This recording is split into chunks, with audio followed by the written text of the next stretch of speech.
মালিক সমিতি তাদের কল্যাণে নির্ধারিত হারে ঐক্যবদ্ধভাবে অথবা সর্বসম্মতিতে তারা তাদের কল্যাণে একটা চাঁদা গ্রহণ বা নিয়মিত নেন।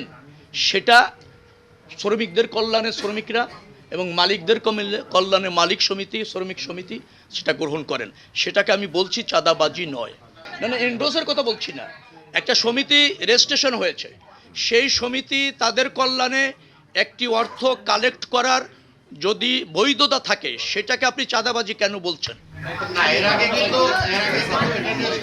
না না, আপনি চাঁদাবাজি বললে সেটা চাঁদাবাজি হবে। আপনি আমাকে নির্দিষ্ট করে বলেন, সমিতির অথবা শ্রমিক সংগঠনের বৈধতা নেই, রেজিস্ট্রেশন নেই, তারা সেখানে স্বেচ্ছাচারীভাবে কোনো জায়গা থেকে মালিকদের কাছ থেকে শ্রমিকদের কাছ থেকে বা পরিবহন সেক্টর থেকে চাঁদা নিচ্ছে, আপনি আমাকে জানান।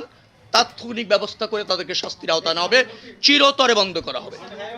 নতুন নতুন কন্টেন্ট পেতে আমাদের এই চ্যানেলটি সাবস্ক্রাইব করুন এবং পাশে থাকা বেল আইকনটি বাজিয়ে নিন।